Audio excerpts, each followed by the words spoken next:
ज्यांचं मार्गदर्शन ऐकण्यासाठी आपण इथे थांबलेलो आहोत आणि ज्याची उत्कंठा आपल्या सगळ्यांना लागलेली आहे, असे वंचित बहुजन आघाडीचे युवा नेते, युवकांचा बुलंद आवाज, युवराज आदरणीय सुजातदादा आंबेडकर साहेब यांचं मार्गदर्शन आपल्या सगळ्यांना होणार आहे। एकदा जोरदार टाळ्या, एकदा घोषणा द्यायच्या आहेत।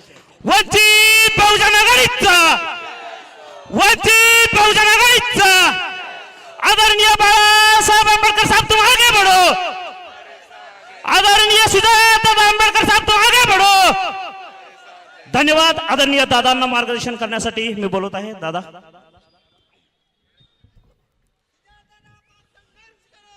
हॅलो। समतेचे विचार रुजवणाऱ्या सर्व महामानवांना त्रिवार अभिवादन करतो। मंचावरील उपस्थित ज्यांनी आपल्या सर्वांसमोर मार्गदर्शन केलं असे डॉक्टर ढेपे साहेब, प्रस्थापितांचे अनेक ढाण्या वाघ मारणारे आपले वाघमारे साहेब, वंचित बहुजन आघाडीचे तमाम पदाधिकारी कार्यकर्ते, तुळजापूर विधानसभेच्या उद्याच्या फिक्स आमदार डॉक्टर सोनकटेताई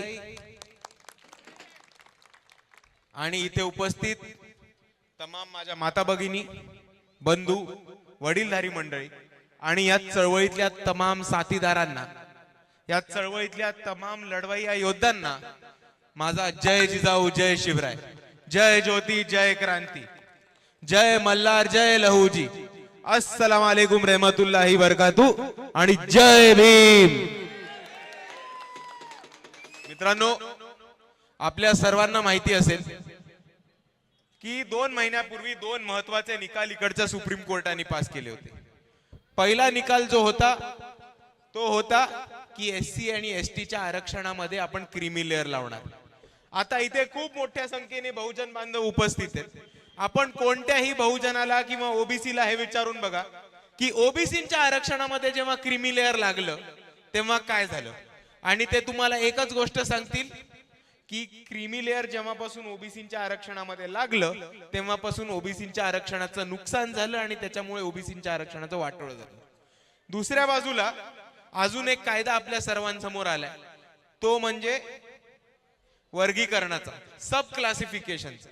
एससी आणि एसटीच्या ऍक्ट मध्ये जेव्हा तुम्ही सब क्लासिफिकेशन करता किंवा तुम्ही जेव्हा वर्ग करता, तुम्ही इकडच्या दलितांना, इकडच्या आदिवासींना वेगवेगळ्या वर्गामध्ये विभागायचं काम करताय, आणि ते एकदा तुम्ही विभागलं की मग इकडे दलितांमध्ये, आदिवासींमध्ये भांडणं लागली की मग तुम्ही संविधानाच्या आरक्षणामध्ये खाचे आणि फाटे फोडून संविधानामधलं आरक्षण बंद करायची प्रक्रिया चालू करता। पहिली गोष्ट म्हणजे संविधानामध्ये बाबासाहेबांनी आपल्याला जे आरक्षण दिलं होतं त्याचे 2 निकष होते। पहिला होता शैक्षणिक आणि दुसरा होता सामाजिक। आर्थिक निकषावरती कुठेही आपल्याला आरक्षण मिळत नव्हतं, आणि जेव्हा तुम्ही ही क्रीमी लेअरचा मुद्दा घेऊन घुसायचा प्रयत्न करता तेव्हा तुम्ही बाबासाहेबांच्या संविधानाचं उल्लंघन करता। आणि म्हणून मी आपल्या सर्वांसमोर मांडतो की ही लढाई पक्षाच्या पातळीवरती नाही लढली जाणार आहे, ही लढाई लढली जाणार आहे जातीच्या पातळीवर। कारण ही लढाई आहे आपलं आरक्षण वाचवण्यासाठी। कारण या महाराष्ट्रामध्ये असा एकच पक्ष आहे जो ठामपणे भूमिका घेऊन उभा राहतो की इकडच्या बहुजनांचा असू देत, एससींचा असू देत, एसटींचा असू देत, वंचित बहुजन आघाडी कोणत्याही आरक्षणाला हात लागू देणार नाही, ही भूमिका घेऊन वंचित बहुजन आघाडी आलेली आहे। पण तुम्ही एक गोष्ट समजून घ्या, आपल्या सर्वांना माहिती आहे की राहुल गांधींनी छोटं लाल कलरचं एक संविधान दाखवलं होतं आणि सर्वांचा दिल बह गया था। आपण सर्व त्या जुमल्यामध्ये फसून गेलो। आता तुम्ही मला सांगा, संविधान जसंच्या तसं ठेवलं पण त्याच्यामधलं आरक्षणाचा जर कलम फाडून टाकला तर ते आपल्याला चालणार आहे का? नाही। जर आरक्षण संपलं तर ते आपल्याला परवडणार आहे का? आता तुम्हा सर्वांना माहिती आहे की आपण इथपर्यंत पोहोचलोय। आपले कितीतरी मोठे लोक आलेत, आपल्या बरोबर एक शिकलेल्या डबल MBBS असलेल्या डॉक्टर हे आपल्या उमेदवार म्हणून आहेत। कितीतरी आपल्या समाजातली एससी एसटी ओबीसी मधली शिकून सवरून पुढे गेली, परदेशी शिक्षणासाठी गेली, परदेशी सेटल झाली, चांगले पैसे कमवतात, मोठ्या मोठ्या कंपनींमध्ये चांगल्या पदावरती आहेत। तर हे इथपर्यंत कशामुळे पोहोचू शकले? कारण आपल्याला बाबासाहेबांनी संविधानामध्ये आरक्षणाची तरतूद करून दिलेली, आणि आता हे आरक्षण संपवायला निघालेत। आपल्या विकासाची, आपल्या तरक्कीची जी शिडी होती त्या शिडीला हे प्रस्थापित लाथ मारायला निघालेत. मित्रांनो लक्षात ठेवा. आपण नुसता एकदा विचार करा की जर आरक्षण संपलं तर राहुल गांधींना काय फरक पडणार आहे का? शरद पवारांची प्रॉपर्टी कमी होणार आहे का? शरद पवारांच्या कुटुंबाला थोडा तरी धक्का लागणार आहे? उद्धव ठाकरे किंवा आदित्य ठाकरेंचं काहीतरी वाईट होणार आहे का? फरक कोणाला बसणार आहे? फटका कोणाला बसणार आहे? आणि आता मग ही आपली जबाबदारी आहे की जर तो फटका आपल्याला बसत असेल तर कोणी आपल्यासाठी लढेल, कोणी आपल्याला वाचवेल या भूमिकेमध्ये न जाता आपणच स्वतःहून वंचित बहुजन, आदिवासी, दलित, मुसलमान म्हणून या लढाईमध्ये उतरलं पाहिजे आणि आपण सर्वांनी आपल्या आरक्षणाची रक्षण केली पाहिजे. कारण मित्रांनो समजून घ्या, आपण इथपर्यंत पोहोचलोय तर त्या आरक्षणाच्या जीवावर पोहोचलोय, आरक्षणाच्या मुद्द्यावरती पोहोचलोय आणि आता हे आपलं कर्तव्य आहे, आता ही आपली जबाबदारी आहे की कोणत्याही परिस्थितीत आपल्याला उद्याच्या पिढीसाठी, आपल्या लेकरां बाळांसाठी आरक्षण वाचवून ठेवायचंय म्हणजे वाचवून ठेवायचंय. आणि हेच म्हणत असताना आपण सर्वांनी एक गोष्ट समजून घेतली पाहिजे की ह्या महाराष्ट्रामध्ये एक मोठी चळवळ उभी राहिली, जरांगे पाटलांची. त्यांचं म्हणणं होतं की त्यांना मराठ्यांना आरक्षण पाहिजे. आम्ही पाठिंबा दिला, इकडच्या रयतेच्या मराठ्याला, गरीब मराठ्याला आरक्षण मिळालं पाहिजे. पण जेव्हा जरांगे पाटलांनी ही भूमिका घेतली की आम्हाला आरक्षण पाहिजे आणि पाहिजे ते फक्त ओबीसींच्या ताटामधलं आणि इकडच्या कुणब्यांच्या कोट्यामधनं, वंचित बहुजन आघाडीने ही भूमिका स्पष्ट केली की आम्ही ओबीसींच्या आरक्षणाला धक्का लागू देणार नाही आणि म्हणून आम्ही वेगळं ताट ठेवू, मराठ्यांचं वेगळं ताट राहील आणि इकडच्या बहुजनांचं, ओबीसींचं वेगळं ताट राहील. पण तुम्ही ताट्याचा जरा विचार केला तर ताट्यापेक्षा इकडे एक मोठा खेळ चालू आहे आता, आणि तो म्हणजे ह्या दोन पक्ष जे आहेत, महाविकास आघाडी आणि महायुती, या दोघांनी ह्या महाराष्ट्रामध्ये मराठ्यांची खानावळ उभी करून ठेवली. समजून घ्या, या दोन लोकांनी मराठ्यांची खानावळ उघडून ठेवली. एक मराठ्यांची खानावळ चालवतात एकनाथ शिंदे आणि त्यांचे उपरे आहेत देवेंद्र फडणवीस. दुसरी मराठ्यांची खानावळ चालवतात शरद पवार आणि त्यांचे उपरे आहेत उद्धव बाळासाहेब ठाकरे.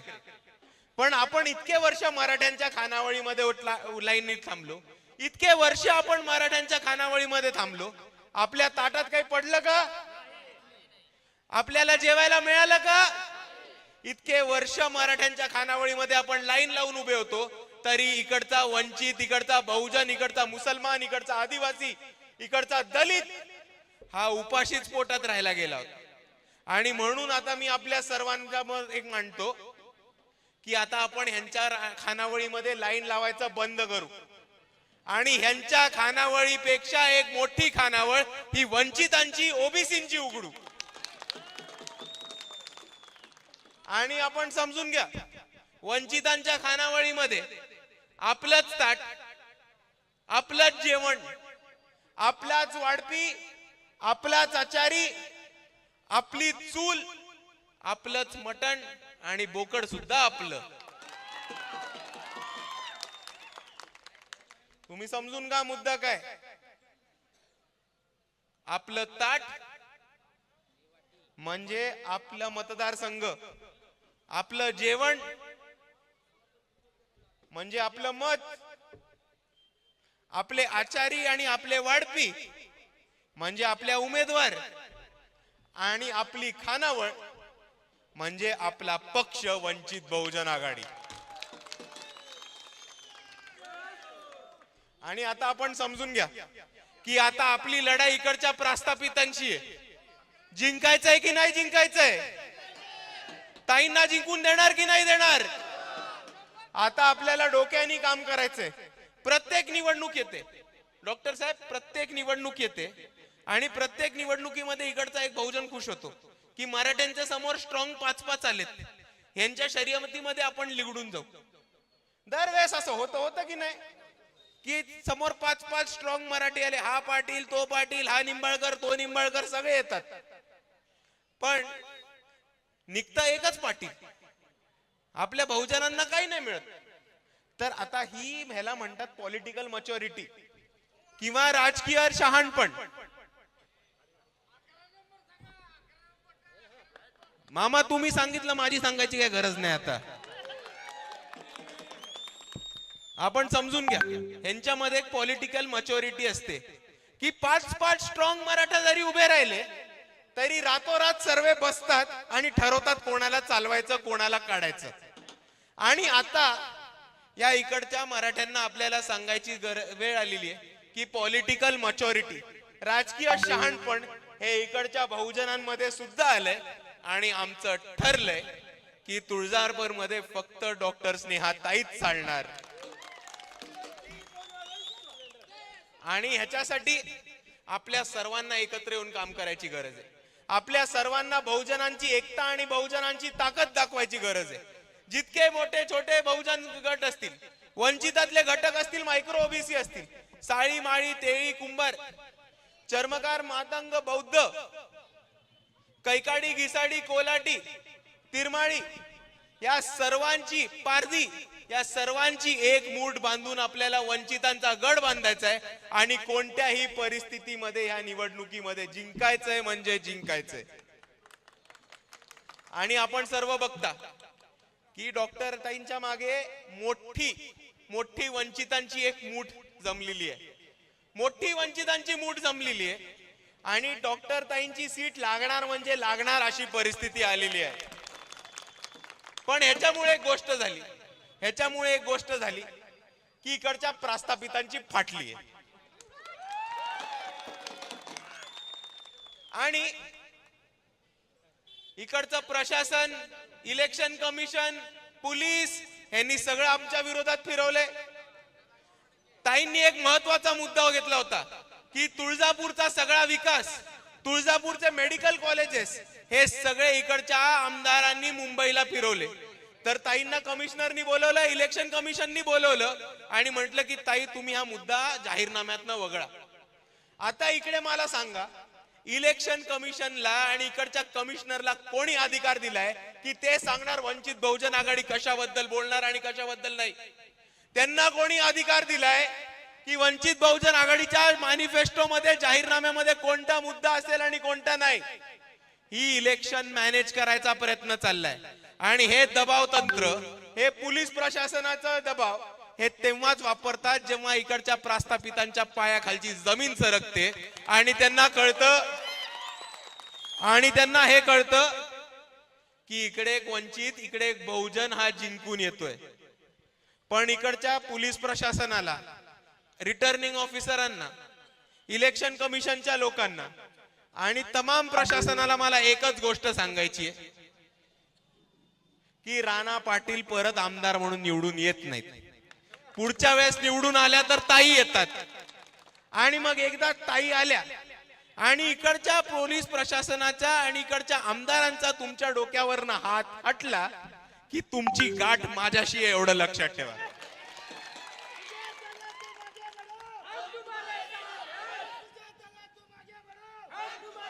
आणि तुम्ही बघा, तुम्हाला वाटत असेल की हा नुसताच बोलतो, ताई येते, ताई जिंकते, प्रस्थापितांची फाटली. पण एक गोष्ट तुम्ही समजून बघा की आपले जे आमदार आहेत ते 40 वर्षांपासून त्यांच्याच घराण्यामध्ये सत्ता आहे की नाही आहे? पण पहिल्यांदा यावेळेस आपण त्या पाटलांना पाटलांच्या वाड्याच्या बाहेर बघितलेलं आहे. पहिल्यांदा हे पाटील जे आपल्याला कधी दिसायचे नाहीत, मुंबईवरनं डायरेक्ट हेलिकॉप्टरनी वाड्यामध्ये, महालामध्ये, तिकडे दरबार भरायचा, परत मुंबईमध्ये, हे आता आपल्याला आपल्या ताड्यांमध्ये दिसतात, पाड्यांवरती दिसतात, तांड्यांवरती दिसतात, मुसलमानांच्या मोहल्ल्यांमध्ये दिसतात, दलितांच्या वस्त्यांमध्ये दिसतात. कुठे दिसतात? मेंढरवाड्यामध्ये दिसायला लागतात. आणि ह्याच्यामुळे आता आपण एक समजून घ्या की ताईंनी नुसता ह्यांचा घाम नाही काढलेला आहे, तर ह्यांना घरोघरी पळायची परिस्थिती ही इकडे ताईंनी उभी करून ठेवलेली आहे. आणि अशा परिस्थितीमध्ये आपली इकडची तुळजापूरची सीट लागणार आहे ही परिस्थिती. आणि मी आपल्या सर्वांना एवढीच विनंती करतो जाता जाता की कुठेही थकू नका, कुठेही मागे पडू नका. कोणाकडनं आपल्याही पदाधिकाऱ्यांकडनं कार्यकर्त्यांकडनं काही छोटीशी चूक झाली असेल तर आपलाच माणूस आहे, वंचित आहे, बहुजन आहे, पहिल्यांदा निवडणूक लढतोय, पहिल्यांदा आमदार होतोय, हे समजून घेऊन ती चूक पदरात पाडून घ्या. आपल्याच घरची ताई, आपलीच डॉक्टर ही आमदार होणार आहे आणि त्यांना आपल्याच घरातल्या ताईसारखं आपल्याला आमदार बनवायचंय. आणि म्हणून मी आपल्या सर्वांना म्हणतो की हा जो जोश दाखवलाय, हा जो ताकद दाखवली, हा जो उत्साह दाखवलाय, तो कोणत्याही प्रकारचा कमी नका होऊ देऊ, कोणत्याही ठिकाणी मागे हटू नका. इकडे हे दबाव तंत्र वापरतील, षडयंत्र करतील, साम दाम दंड भेद सगळे वापरतील, पैसा, बाटली, दारू, मटण सगळ्या प्रकारचे यंत्रणा करतील, अफवा पसरवतील, अपप्रचार करतील. पण तुम्ही या सगळ्या तंत्रांना बळी नाही पडलात, तुम्ही या सगळ्या तंत्रांना बळी नाही पडलात तर डॉक्टर स्नेहाताईंना तुळजापूरचा आमदार होण्यापासून कोणाचा बाप थांबू नाही शकत हे आपण सर्वांनी लक्षात ठेवा. आणि जाता जाता एक शेवटचा मुद्दा सांगून जातो. एक छोटस माझ्याकडे राज आहे, छोटस सिक्रेट आहे, तेवढं सांगून जातो. सांगू का? सांगू का?